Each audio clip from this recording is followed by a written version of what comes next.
الحمد لله رب العالمين الحمد لله رب العالمين الحمد لله رب العالمين والصلاة والسلام على أشرف الأنبياء والمرسلين سيد الأولين والآخرين بندراب مصيبة تدب تقال يتود الله جولد نلاد الله صلى الله عليه وسلم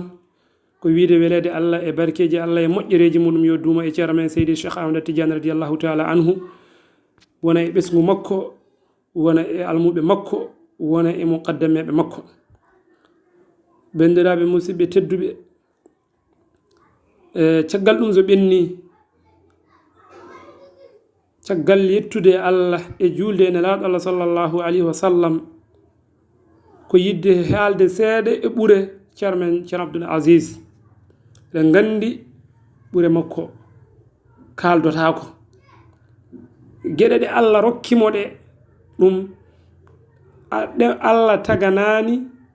ɗemngal waawde haalde geɗe ɗe Allah rokkimo ɗe haaldude ɗum mi weeɓaani kono oɗo ceerno Abdoul Aziz nde Allah rokkimo feeñje e aduna eɗen nganndi jinnaaɗo makko o ceerno makko ceerno Alhaji Mamadou Saïd haaliino e makko geɗe keewɗe ene jeeya tan seeɗa e ko ceerno Alhaji Mamadou Saïd haalno e makko wonde oɗo Abdoul Aziz oɗo wiyata mbaɗane kam oɗo wiyata mbaɗane kam ala oɗo wiyat mbaɗe te kadi waɗe firti ko Allah rokkimo sembe e hattan e jaɓanede kadi konngol kala ko o wi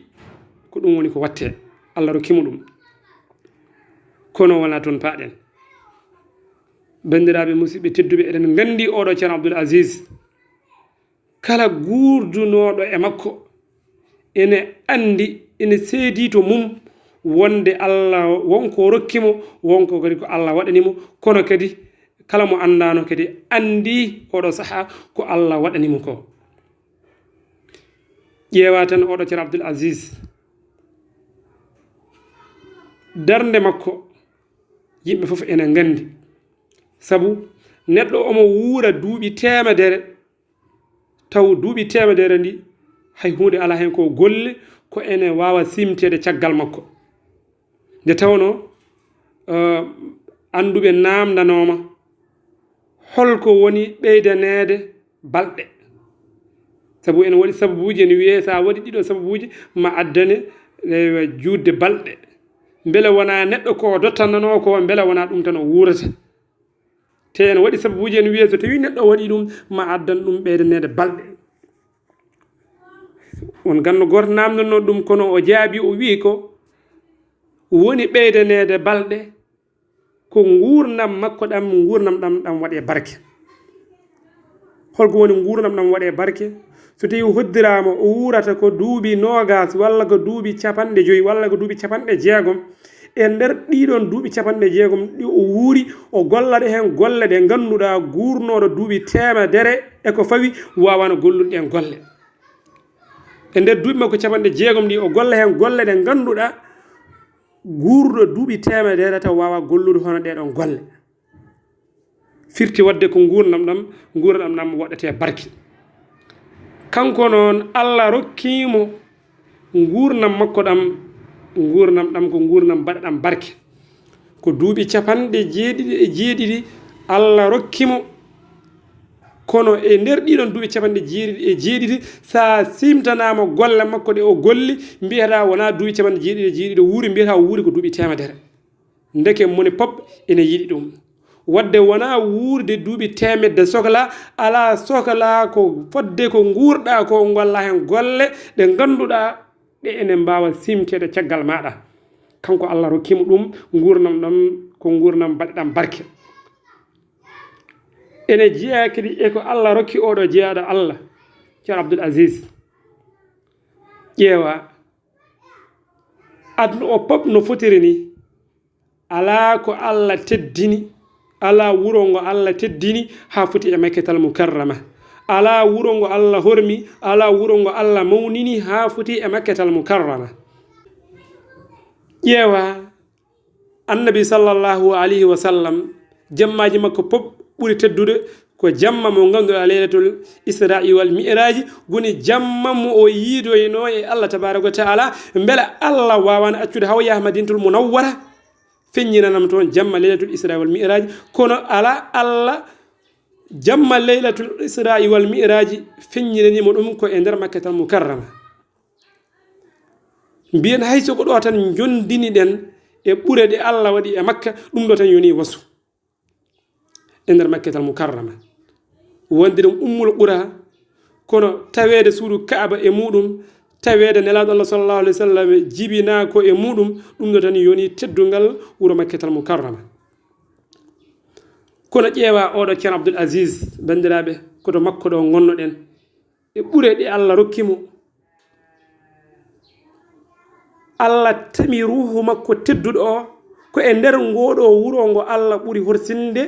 ngo Allah ɓuri yidde ngo Allah ɓuri mawninde wuro ngo nelaɗo Allah sallallahu alaihi wasallam yi aduna beele Allah wawana tamde fittanu makko ndu banggueji goɗɗi taw wona makkatal mukarrama Allah ene wawno kono hoko Allah waɗiri noon ha Allah feññina ɓural ngal Allah waɗi e makko ngal ha Allah feññinana yimɓeɓe holto ceerno Abdoul Aziz tolni e makko Allah tami ruhu makko tedduɗo o e nder makkatal mukarrama ɗum ko gueɗal ngal Allah rokki ceerno Abdoul beele kadi e gueɗal ngal Allah rokki ceerno Abdoul Aziz beele Allah wawana tamde ruhu makko e nder mana hajju he taw golle ɗe timmani hayso tawi o hajji hajjuji limtinɗi kono beele e nder hajju he Allah wawana tamde hen fittanu makko mbiyen aha Allah ene wawno tamde fittanu makko ndu e nder hajju he kono noon Allah acci ko ha o gayni golle makko hajju o waɗi umra makko o waɗi dendagal ko o fonno o wadde Allah tami ruhu makko beele ɗum wona teddungal mbiyen aha ko teddungal o dañi timmode moƴƴere caggal nde o waɗi hajju o waɗi umra te hajju ene anda so tawi neɗɗo waɗi hajju goto hajju o jaɓa hajju goto jaɓaɗo o wawa wadde bakkade goɗɗo mo ene momtanamo ɗiɗon baraji hajju goto jaɓaɗo ha goto anda baraji muɗum no poti kono Allah acci ko haɓa timmini hajju makko o waɗi umra makko ha gasi tami ruhu makko tedduɗo e nder wuro ngo o ɓuri horsinde woni makkatal mukarrama beele kadi e nder sifa no Allah tami ruhu o tedduɗo o ni beele wawano e sababuji ɗi o addi e makko ɗi mbiyen rafi mo addi e makko o beele o wawano sattinde rafi o ha dental ngal halje dental ngal jiiɓo ronka wawde wadde golle muɗum kono ƴeew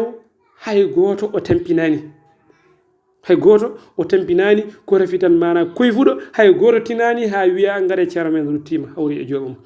ɗum ɗo tan kadi yoni teddugal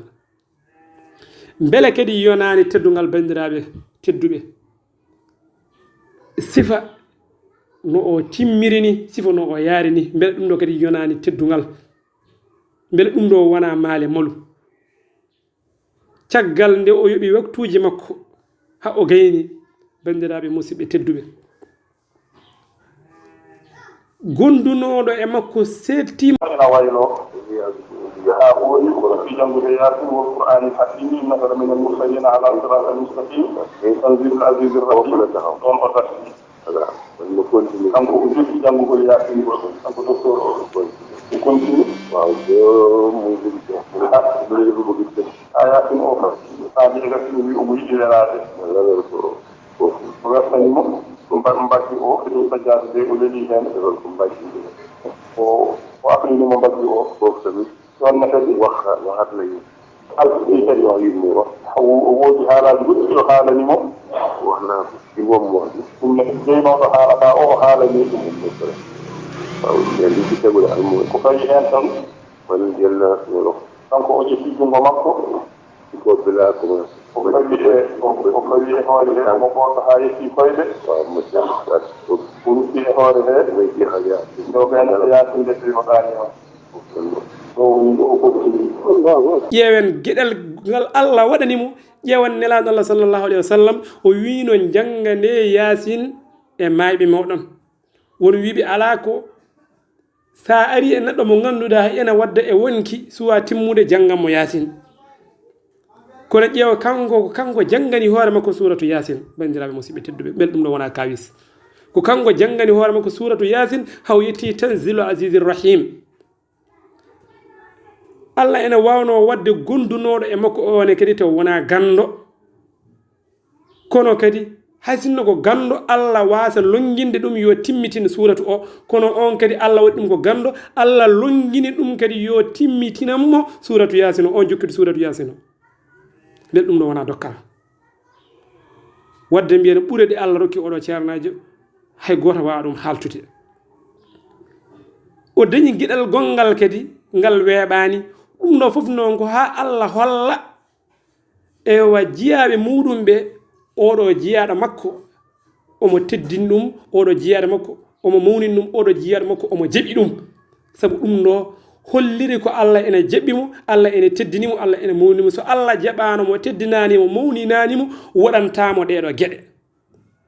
ƴeewa e barke nelaɗo Allah sallllahu alih w sallam, e barke Cheikh Tidiane, kono kadi e barke jinnaɗo makko o Alhaji Mamadou Saïd, e barke jinnaɗo makko ceerno Ahmad Tidiane,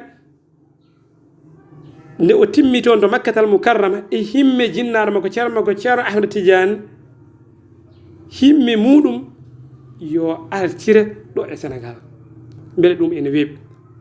nde tawno kanko oɗo ceerno Ahmad Tidiane himme makko way kono himma Cheikh Ahmad Tidiane radiyallahu ta'ala anhu. kala ganduɗo Cheikh Tidiane ene andi ene jeeya e martaba Cheikh Tidiane radiyallahu ta'ala anhu. so himmani hunde tan hunde wonat, wona jooɗaɗo ene waɗa duwuji walla waɗa khalwaji e ko nandi hen. ala himme Cheikh Tidiane radiyallahu ta'ala anhu, kala ko o himmani Allah waɗa ɗum. himmi makko kun fa yakun. ndeke ceerno Ahmad Tidiane ba yo Allah juuno gurna makko, Allah rokkimo rontude oɗon sirru e Cheikh Ahmad Tidiane radiyallahu ta'ala anhu. kala ko o himmani Allah waɗa ɗum. Allah gaynaɗo himme o. nde woni himme makko tan miñi ko yo artire ɗon Allah gayni. ha hande kala joom basira ene andi ɗum ɗo ko dokkal ngal Allah rokki ceerno Ahmad Tidiane. sabu ɗum ɗo jeeya ko e gueɗe ɗe ganduɗa ko kawniɗe, kono Allah waɗanimo ɗum kanko. e ƴeewa kadi so tawi a ari e nguɗo wuuro Madina Gounass, sa ari e ngoɗo wuuro Madina Gounass, sa yi ceerno Abdoul Aziz, a yi ceerno Ibn Oumar, a yi eɓe gondi e ceerno, sa wiyaka ɓeɗo ko miñiraɓe ceerno wonɗo a andata. kamɓe pop koɓe almuɓe ceerno. Allah rokki ɗum Cheikh Siraji Din radiyallahu ta'ala anhu. Allah ene wawno ɓe gona ɗo, kono taw wona hono sifanno ɓe goniri e les ceerno Ahmad Tidiane taw wona hono ni ɓe goniri. Allah rokki ɗum Cheikh Siraji Din. sa ari e nder galle he toyi ka koɗo, sa wiyaka ɓeɗo ko miñiraɓe ceerno Ahmad Tidiane, a wawa ɗum andude. mbiyata ko almuɓe ceerno goni ɗo. ndeke alhamdulillahi rabbil alamin. gueɗe ɗe Allah rokki oɗo ceerno Abdoul Aziz ɗum neɗɗo wawa ɗum haalde.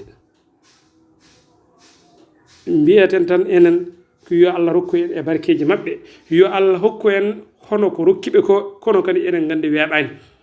eɗen gandi ko Allah rokkiɓe ko weeɓani. hayso tawi noon ene muusi, hayso tawi noon ene metti, kono noon sa ƴeewi kadi ko Allah waɗiniɓe ko, anne a daña ko muñitoriɗa. sibu goyata mayiɗo ma ko mayiɗo ma mo anda holto fayi, kono mayiɗo ma mo ganduɗa holto fayi, on kay hay sunno aɗa sunno o ene jogui to haaɗi. sibu aɗa andi oɗo mayiɗo ma wonto fayi. moni foof ene yiiɗi dañde hono ko o dañi ko. wadde ɓuure ɗe Allah rokki oɗo ceernaji neɗɗo wawa ɗum haalde. ɗum noon kala ko feewi bandiraɓe musidɓe tedduɓe e ɗiɗo men konguɗi ko immi tan koɗo jomiraɗo subhanahu wa ta'ala rewni ɗum e ɗemɗe meɗen. kala hen ko fewani ko ustare men e ngakkude meɗen to banggue wawde lafzinde nde, kono kadi e banggue ko ngala hattan wawde haalde ewa ñamgolleji ɓeɗo jeeyaɓe Allah. ko musidɗo mon almude alquran. assalamu aleykum wa rahmatullahi ta'ala wa barakatuhu.